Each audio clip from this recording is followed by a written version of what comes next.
Hola, buenas y bienvenidos a mi canal, espero que estén todos bien. Vamos a hablar hoy del ataque que hubo en Nueva York, esto dejando a 4 víctimas fatales.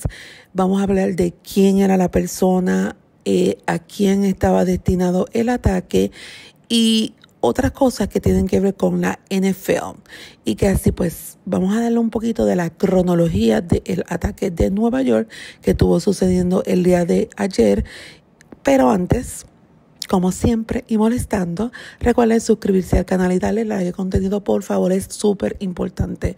De verdad, es súper importante para la plataforma de YouTube, así poder llegar más personas, tener más alcance y así crecer dentro de este mundo de YouTube que es complicado. Y que así se lo voy a agradecer un montón y casi vamos ahora con la historia y la cronología de lo que estuvo sucediendo en el ataque de Nueva York. El atacante, llamado Shane Tamura, es un hombre de 27 años proveniente de Las Vegas.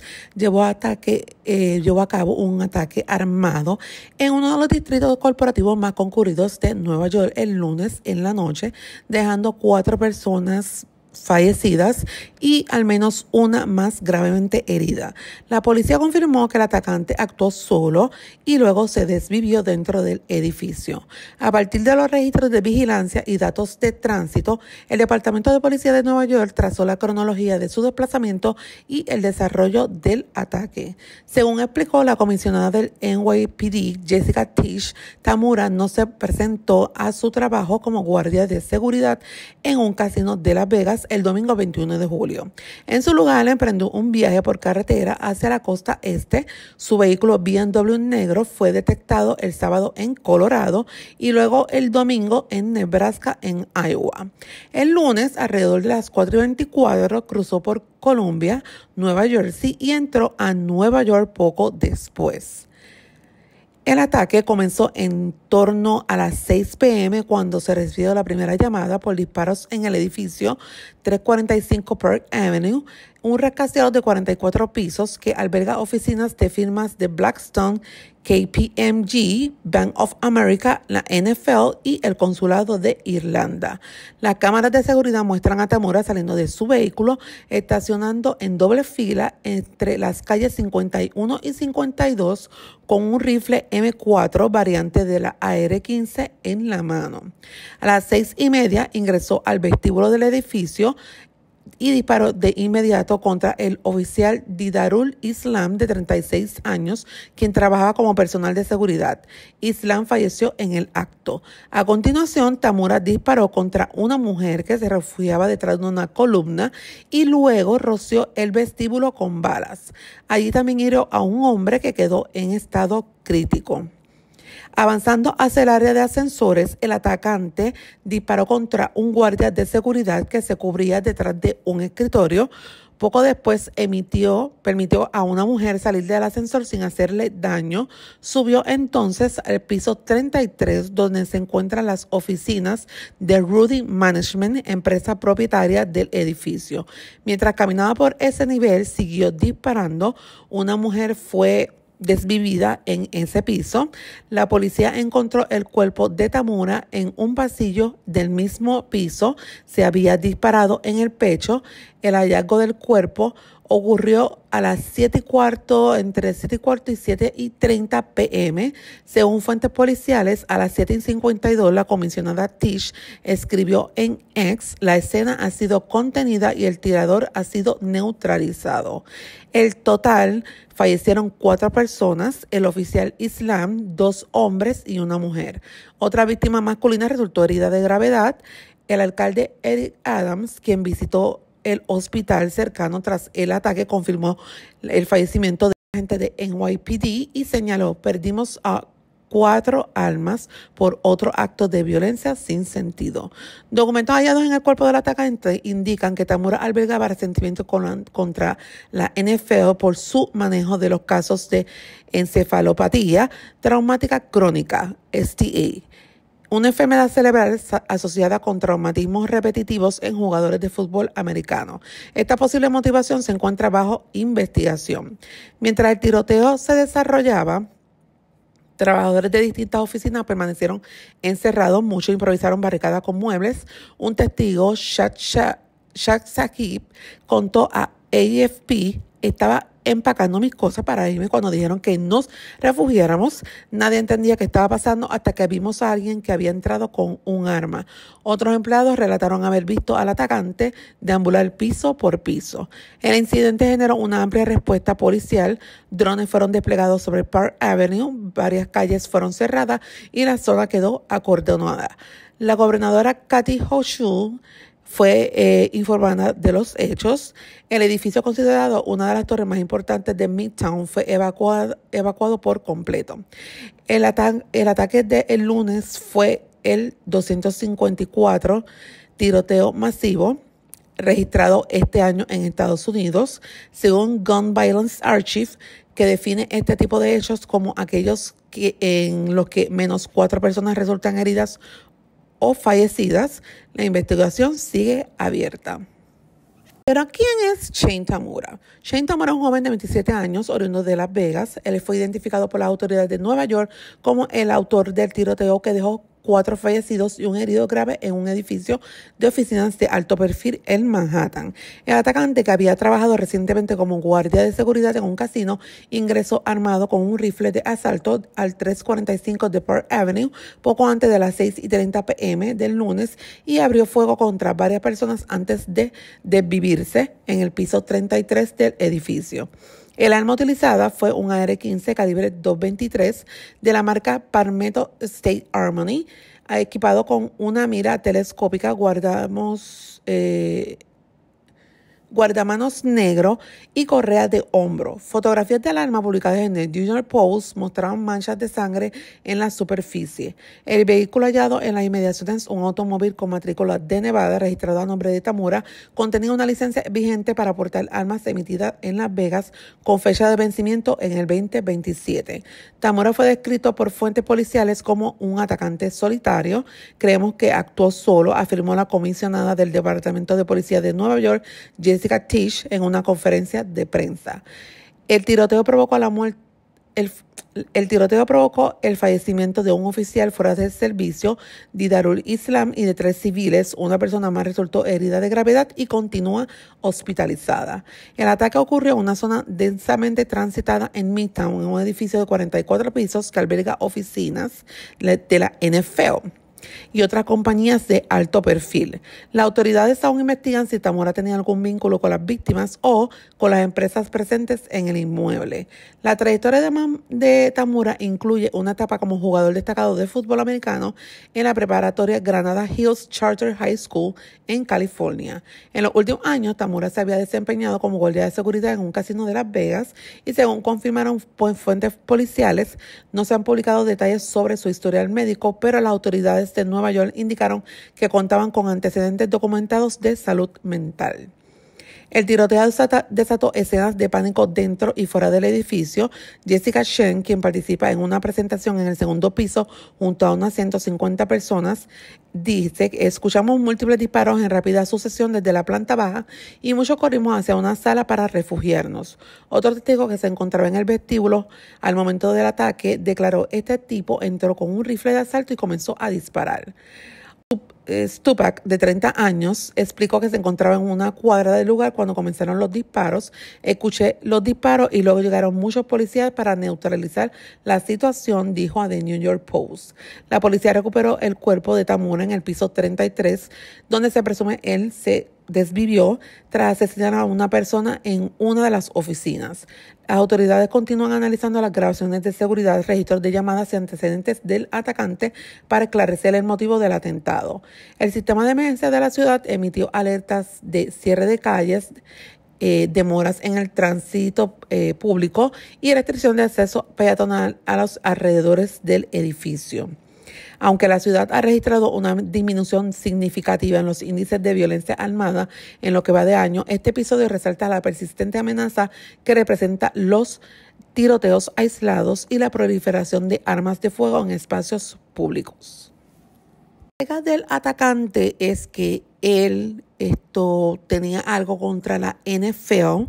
Alegadamente él su objetivo era el piso de la NFL, pero se equivocó de piso, se bajó en un piso antes y era sobre la condición que él tiene, que padecen muchos de los jugadores de la NFL, que es la encefalopatía traumática crónica, que incluso en el documental de Aaron Hernández se vio esa información.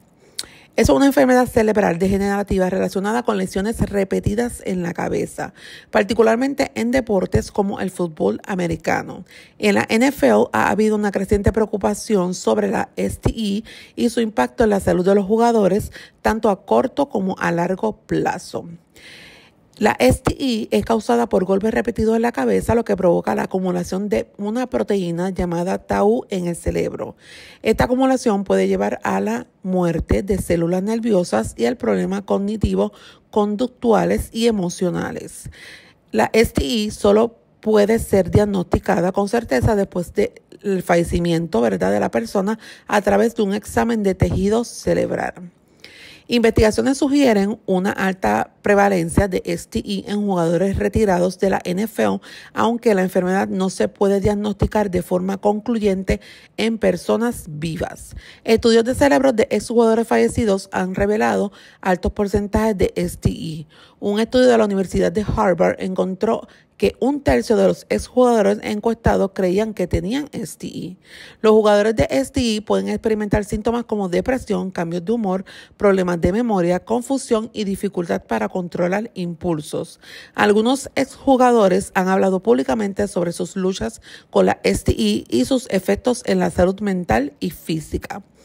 El impacto que ha tenido en la NFL ha enfrentado controversia y litigios relacionados con la STI y las lesiones cerebrales en los jugadores.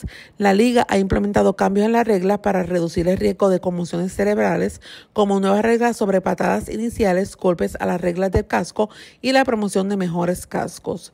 La NFL también ha estado trabajando para educar a los jugadores sobre los signos y síntomas de las conmociones cerebrales en la STI. Algunos de los estudios sugieren que el riesgo de desarrollar STI puede aumentar con cada año adicional y jugando fútbol americano profesional. Un estudio encontró que por cada 2.6 años adicionales jugando fútbol, el riesgo de desarrollar STI se duplica. El tratamiento y prevención no existe, ¿verdad?, ninguna cura para STI, pero los síntomas se pueden manejar con medicamentos y terapia. La prevención es crucial y esto incluye reducir la exposición a golpes repetidos en la cabeza. Algunos investigadores están trabajando de biomarcadores sanguíneos y exploraciones PET que podrían ayudar a diagnosticar la STI en personas vivas.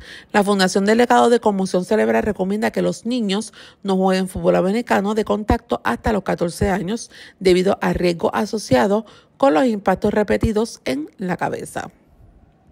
Cuando uno ve el documental de Aaron Hernández particularmente, él, después de su fallecimiento, la familia donó su cerebro a la Universidad de Boston para un estudio específicamente para investigar la encefalopatía traumática crónica, que esta enfermedad neurodegenerativa relacionada con golpes repetidos en la cabeza había afectado su comportamiento y se sospechaba que podría haber influido en sus acciones. La investigación reveló que Hernández tenía un daño extenso en los lóbulos frontales, áreas cruciales para la toma de decisiones y el juicio. La donación del cerebro de Aaron Hernández fue un paso importante para entender mejor la enfermedad y sus efectos en personas que han sufrido traumatismos craneales, especialmente en el ámbito deportivo. La investigación de su cerebro confirmó la presencia de la enfermedad y reveló la gravedad del daño, lo que llevó a la comunidad médica a considerar este caso como uno de los más severos observados en individuos jóvenes. Como se describe en el documental sobre Aaron Hernández, es una enfermedad progresiva degenerativa que puede causar cambios de personalidad, depresión, problemas de memoria y dificultad para tomar decisiones. La donación del cerebro de Hernández, aunque en un contexto trágico, contribuyó significativamente al conocimiento de esta enfermedad y sus posibles consecuencias. ¿Por qué hago tanta referencia a Aaron Hernández? Aaron Hernández fue un jugador de fútbol americano de los Patriots, bastante conocido, y todo el mundo quedó impactado porque él desvivió a un amigo de él, que era también jugador de fútbol. Y el cerebro de él fue donado, y todo el mundo quería saber qué lo llevó a cometer, ¿verdad?, esos crímenes, por decirlo así, y por eso era tan interesante su documental y también explorar y cómo se vio salpicado el mundo, ¿verdad?, de la NFL. Él, como les expliqué, era una estrella de fútbol americano y era convicto, y todo el mundo estaba porque dio ese vuelco a la vida de Aaron Hernández, el astro de los Patriots de Nueva Inglaterra, y que terminó con su vida a los 27 años. Ese documental se estrenó en Netflix, no sé si está todavía, y se llama Killer Inside the Mind of Aaron Hernández, la mente de un asesino, Aaron Hernández, y explora la vida tumultuosa del joven que fue condenado a cadena perpetua por el desvivimiento de su amigo Odie Lloyd, también jugador de fútbol americano y novio de la hermana de la prometida de Hernández, Shayana Jenkins. El cuerpo de Lloyd apareció tiroteado y abandonado en una zona inhóspita cerca de la casa de Hernández la madrugada del 17 de junio del 2013. Durante algo más de 3 horas, el documental intenta descifrar y entender qué llevó a Hernández a asesinar y verse envuelto en uno de los mayores escándalos que ha salpicado al deporte de Estados Unidos. A través de distintas versiones y anécdotas de personas que lo conocieron, desde compañeros de equipo hasta la policía, abogados y amigos de la adolescencia, y con acceso a llamadas que hizo desde la cárcel, Killer Inside intenta armar un rompecabezas de voces sobre los factores que podrían explicar, ¿verdad?, el lado oscuro y la caída en desgracia de Hernández. En BBC le contaron, ¿verdad?, ellos contaron 5 momentos impactantes que muestra el documental de la vida de Aaron Hernández.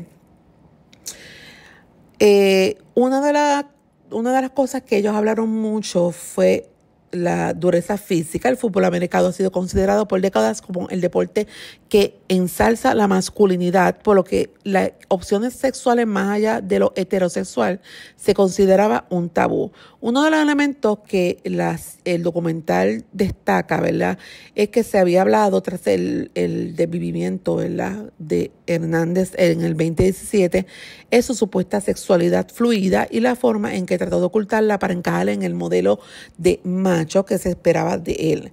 Algunos de los señalamientos más controvertidos vienen de Denis Sansuis, quien fuera su compañero de equipo y amigo cercano en sus años de secundaria.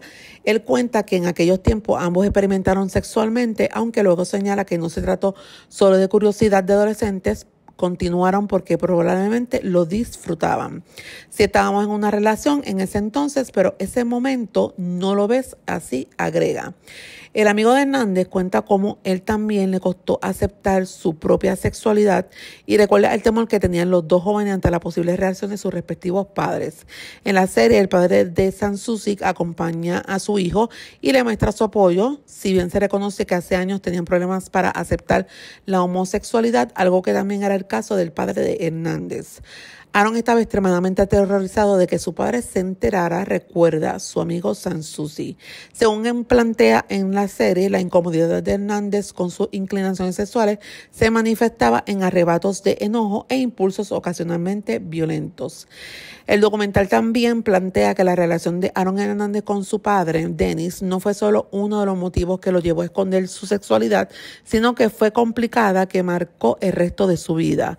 El padre, conocido en su vecindario de Bristol, en Connecticut, como El Rey, era también jugador de fútbol americano y, según deja entrever la serie, fue a quien Aaron le tuvo mayor respeto durante su vida.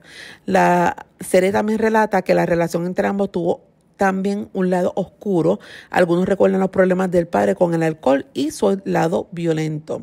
En una llamada telefónica con Tanya Singleton, una prima en la que adoraba a Aaron, le dice que la relación de su padre con su madre era destructiva.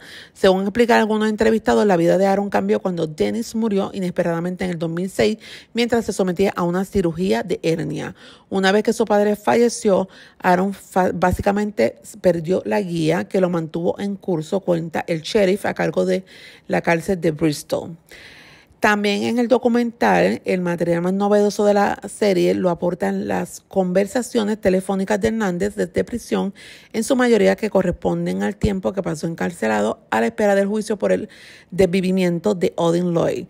Las más difíciles son las que mantuvo el deportista con su madre Terry, a la que en un momento llega a reprocharle que le arruinó la vida usando palabras ofensivas, y a quien le dice que no puede confiar en ella por más que le gustaría hacerlo. Dice que iba a fallecer sin ni siquiera conocer a su hijo. Eso es lo más loco de todo, lamenta el joven. En contraste con la difícil relación con su madre, surge la figura de Tanya Singleton, una prima que para Aaron era como una segunda madre y que lo apoyó incondicionalmente durante todo el proceso judicial. En una de las llamadas, Hernández le dice que no podría vivir sin ella.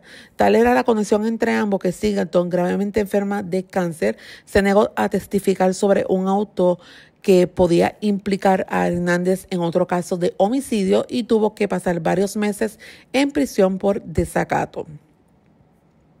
Singleton falleció en octubre del 2015 y Hernández quedó devastado, como se desprende de una conversación posterior que mantuvo con su prometida, en la que ella le implora que no cometieran ninguna locura e insiste que siempre podrá contar con su apoyo.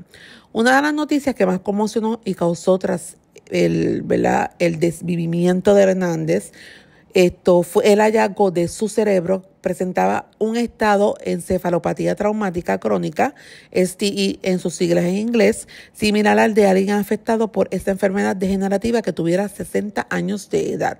Los científicos estadounidenses lo consideran el caso más grave jamás registrado en alguien de su edad. A través del testimonio de varias personas cercanas al deportista, el documental explora si esta puede haber sido una de las causas detrás de su comportamiento. Un día después de que Aaron se quitó la vida, José Weiss apunta que la familia decidió donar su cerebro para un estudio en la Universidad de Boston. Patrick Hagan, el asistente fiscal de distrito, cuenta en la serie que tras el anuncio pensó que se trataba solo de un truco publicitario de algún tipo. Sin embargo, luego admite que no podría haber estado más equivocado cuando vio los resultados del STI. El documental muestra que Ann McKee, experta en neurología de la Universidad de Boston, cuando contó que Hernández tenía un deterioro inusualmente extenso en sus lóbulos frontales que los críticos para el juicio y las tomas de decisiones. Este sería el primer caso que hemos visto en este tipo de daño en un individuo tan joven, dice la experta. Mientras que Jermaine Wiggins, quien conoció a Hernández cuando jugaba en los Patriots, alega poco después que considera una evasión tratar de justificar el comportamiento de su compañero con la enfermedad cerebral. Hay muchos jugadores de fútbol americano y no se ven implicados en casos de asesinato, defiende. Hernández fue condenado por el desvivimiento de Odin Lloyd, aunque nunca se esclareció el móvil. No fue el único crimen del que se le acusó. En julio del 2012, Daniel de Abreu y Zafiro Furtado, dos inmigrantes de Cabo Verde, aparecieron desvividos a tiros en un auto en Boston. La policía no tenía ninguna pista para esclarecer el crimen, que parecía un acto totalmente azaroso, por decirlo así. Al analizar los rastros de las víctimas en la noche de su fallecimiento, apareció una grabación de un local nocturno en el que también estuvo Aaron Hernández con Alexander Bradley, un hombre acusado de narcotráfico que se relacionaba con el deportista por aquella época. Según el testimonio de Bradley, Hernández se enfadó con los dos hombres porque uno de ellos derramó su bebida sin intención sobre él. Bradley contó que el jugador le estalló un ataque de ira y que cuando posteriormente identificó a los hombres en el interior de un vehículo, se colocó a su lado con su auto y les disparó a quemarropa. La declaración de Bradley, que también acusó a Hernández de intentar desvivirlo a él, se produjo en el juicio por el asesinato de Lloyd como un recurso a la acusación para demostrar el carácter violento del jugador. En febrero del 2017, cuando ya cumplía condena por el caso de Lloyd, Hernández fue llevado a juicio por los los desvivimientos, de Abreu y Furtado. En aquella ocasión contó con la defensa del popular abogado José Báez, que logró la absolución de Hernández precisamente gracias a su habilidad para desmontar los argumentos de Bradley. 5 días después, Hernández apareció colgado de una sábana en su celda y murió en el hospital. Intenté lo más duro que pude vivir una vida de sueño, pero no lo conseguí, le dice Hernández a una de sus llamadas a Ryan McDonald, su asistente personal. Y esa es la duda que sigue en el aire, como un joven estrella de fútbol americano que lo tuvo todo al alcance de la mano terminó como un asesino convicto y suicida. Y casi por eso es que se habla tanto del STI, esa enfermedad degenerativa, en los jugadores de fútbol por recibir tanto golpe, y por eso ha salpicado tanto esto al mundo de NFL. Pero todavía eso sigue muy callado al día de hoy. Ellos obviamente han tratado de hacer otras estrategias para no recibir tantos golpes en la cabeza y cambiar los cascos y todo eso, pero todavía hay que ver si otras personas o jugadores que estén en el momento que fallezcan, donan su cerebro, porque solamente se puede saber cuando las personas o ellos fallecen, y entonces si toman la determinación de donar su cerebro, verificar, y hacer un estudio del mismo para verificar si esa enfermedad pues todavía sigue y si, todos los cambios que ha hecho en NFL han resultado en algo positivo para ellos. Y casi pues veremos a ver este lamentable caso de lo que estuvo pasando ayer, el ataque en Nueva York, Él también tenía 27 años, el joven que hizo el ataque, y que así pues él también se desvivió, y que así pues esto es nuevamente, se abre una caja de Pandora sobre la NFL y los golpes que reciben los jugadores de la NFL o jugadores de fútbol, ya sea escolar, y la enfermedad de STI. Y casi pues hasta aquí les dejo esta información. El documental de Aaron Hernández entiendo que todavía está en Netflix y casi lo pueden buscar y pueden verlo. Es bastante interesante. Y casi pues hasta la próxima. Bye.